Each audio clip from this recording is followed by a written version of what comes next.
Hello and welcome to Chile Talk. I'm Neil Davidson, I'm with Pete Lee, and on this occasion we're going to talk about Japan and images of Japan, our own and the image that people might have here in Chile, in Latin America, now and in the past. Pete, perhaps you'd like to start. What was your earliest memory? Well, I mean, I'm Australian, and certainly growing up in Australia, I was born in 1978. Growing up in the 1980s, Japan was kind of the official version of Asia to, I think, people throughout the English-speaking world. It was a friendly country, a competitive economic partner. It had completely redefined itself in the 1950s, 60s, 70s, and by the 80s, in many ways, it was the richest developed country in the world. That's right. My memories go back further. I'm English. I was born in 1966, and I lived in the English countryside. So we were certainly 10 years behind London, at least, if not more. No, I think we were, certainly more than 10 years. So I wasn't much aware of Japan, except through battle comics, war comics, of course, in which Japan featured strongly, with lots of jungle combat. But Japan intruded into real life for me in 1975. Where my father replaced his large old Ford vehicle with a Japanese car, a Datsun Sunny. Oh. That's right. And that was a genuinely revolutionary vehicle. It was a cheap car, it was a mass market car. And it was the first car below the level of a sort of Rolls Royce or something that didn't break down all the time. Ah, how very interesting. So this was a great Japanese innovation, a car that didn't break down. It never broke down. Well, Datsuns were very famous cars in Australia as well in the 1970s. The Datsun 120Y, I know, that was a kind of sporty model, I think. Yes, a very famous car because it was the last car that you could fix yourself. It didn't have many electronic components. Got it. And an extremely good quality car that car enthusiasts, who are called petrol heads in Australia, could fix. Right, that's it. And so that was my first experience of Japan. And then a bit later at university, I somehow became aware that Japan had something called total quality management. Yes. So this goal of zero defects, not considered in the Western world before this being something possible. Well, that's a beautiful term because it sounds Japanese. You can see the kanji. You can't say total quality management in English without sounding like you're translating a language badly. That's right. It could not have originated in English. No. It sounds native now, but at the time it struck the ear with an odd sound, And so Japan became, as you said, this extremely competitive country, to the point where I remember 1988, 1989, I discovered, through the media, quite a panic in the United States. The idea that Japan was going to become the world's preeminent economic power, which just shows the idea was absurd, simply because the United States had twice Japan's population, more actually, and so it could never happen. Well, Japan did seem to be a particularly well-coordinated economy, and of course at that time it had certainly expanded its operations into other parts of Asia for producing things. Also, Japanese companies assembling Japanese products in Australia, United States, that's right, Chile. That's right. That's right. But it was an amazing transformation.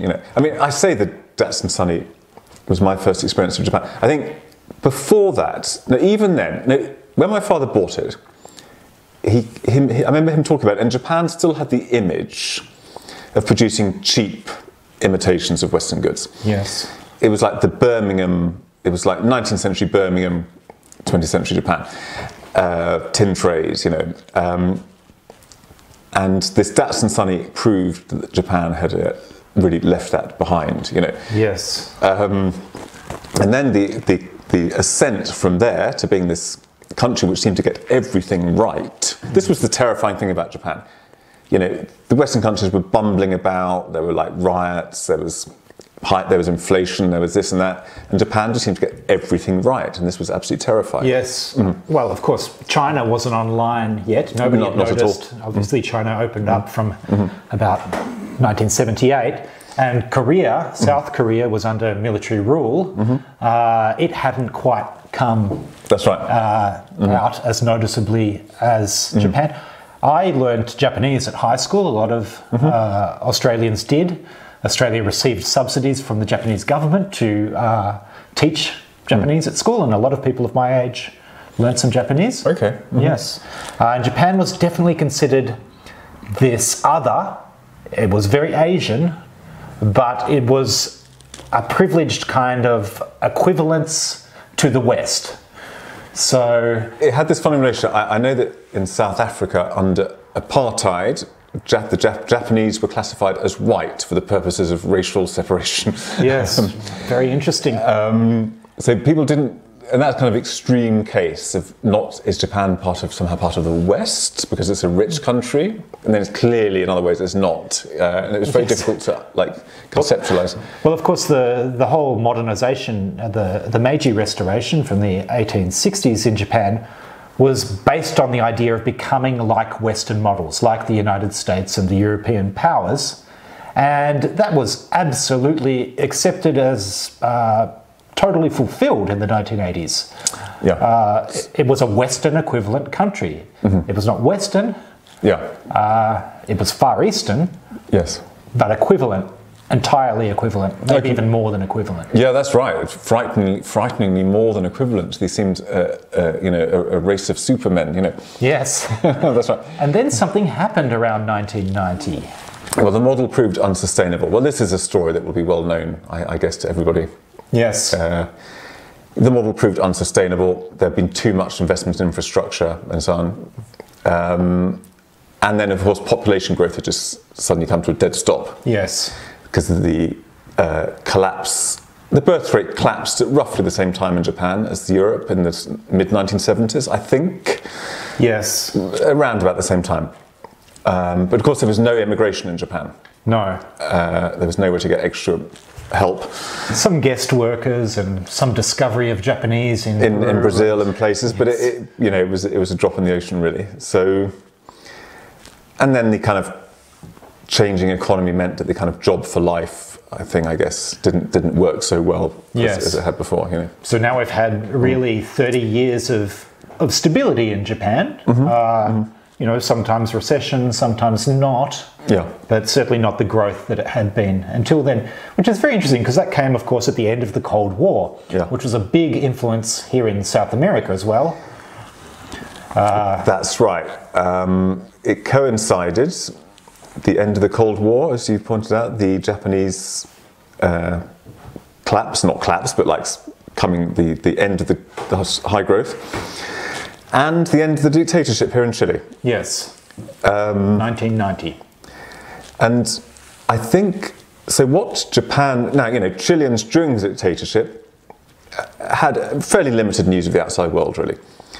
So I don't know if this image of Japan as this economic superpower quite penetrated here. People were always obsessed with the United States. Yes. Well, Japan was a very important investor in Chile from the 70s. But yet, it was not particularly prominent. That's right. The United States just still does, you know, looms over everything here. I think if China takes over the world, a lot of people in South America, Latin America will applaud, simply because it will be doing down the United States. Yes. Even if it doesn't actually lead to a better world. Yes.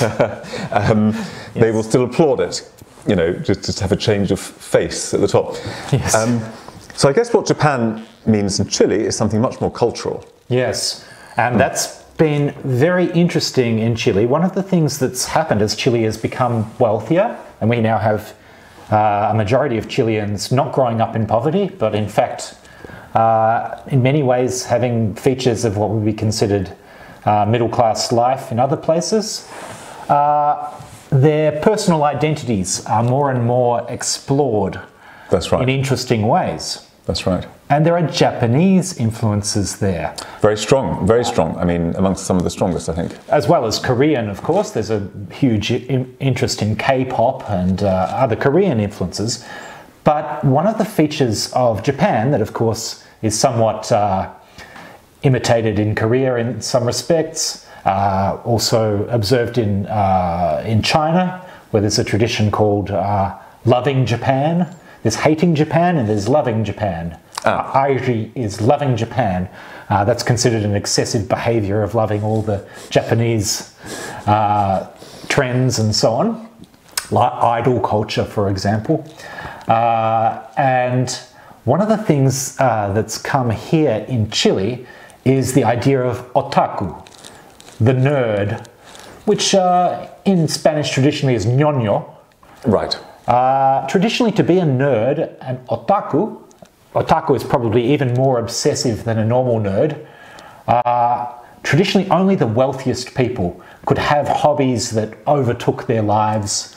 That's right. That's right. Poor people, it was not available to them. No, that's right. Now everyone can do it. They didn't have their own bedrooms. You know, how can you be a nerd without your own bedroom? Yeah, you need a space to lock yourself in. That's right. And receive your food under the door from your mum. That's right. And Japan clearly is a world leader in that. Yes, otaku culture. That's right. That's right. That's been very important.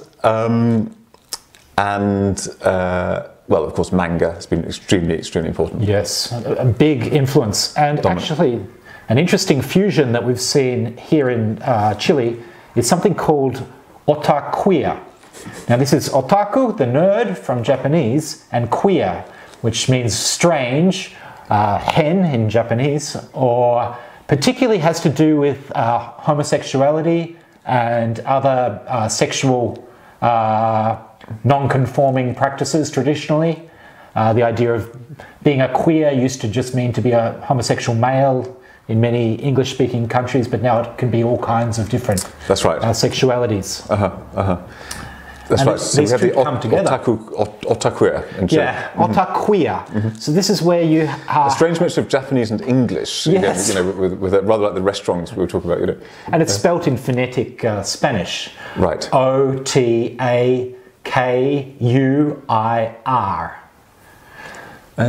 Yes. So it's an interesting hybridization of culture.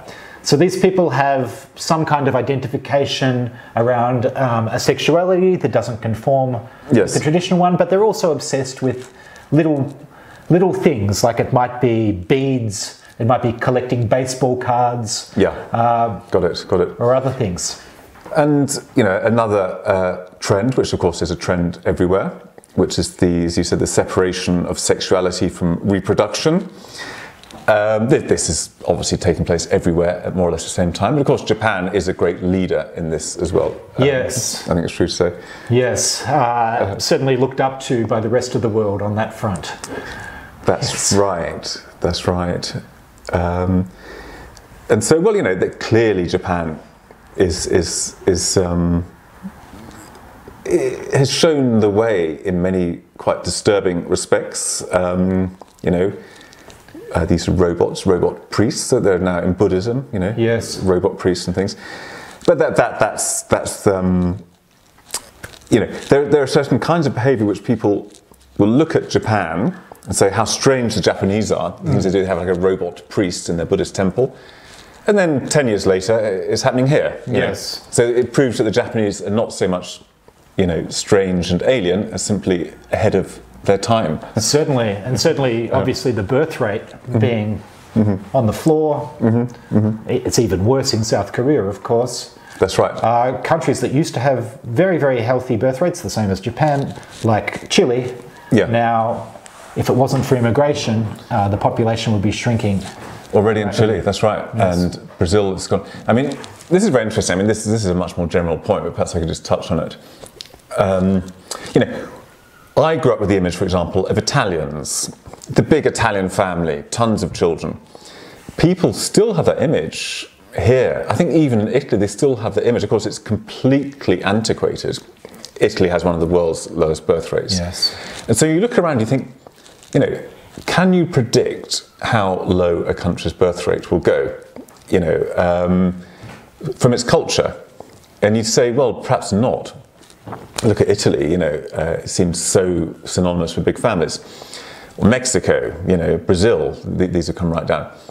But I suppose it's possible that in certain kind of philosophical traditions, religious traditions in Asia, where, you know, the idea of escaping from the wheel of existence, essentially not setting any value at all on life, Yes. would seem to suggest that maybe the birth rate could still plumb depths that we haven't even imagined, you know. It's fascinating, isn't in it? the West, that's right. The idea of shrinking societies. Well, it's happened before in human history, Absolutely. and it can happen again. In the 18th century, it was taken as read that Europe had a bigger population under the Roman Empire than it did. And I think it was actually true as well, and it did, you know, because of course the various plagues killed lots of people. So we've had population collapse before, Yes. and now we're going to have it again. Yes. Yeah. And maybe we're collapsing into ourselves, you know. And there's that too, yeah. But exactly, collapse. I think is that's the future. You know? Yes. Yes. Yeah. Okay. So yes, well, that's our thoughts on images of Japan. Yeah. We seem to have like backed ourselves into some kind of corner here or fallen down a hole. So Yes. probably on that note, we should probably call it a day. And thank you very much for joining us on this edition of Chile Talk. And hope to see you next time. Thank you.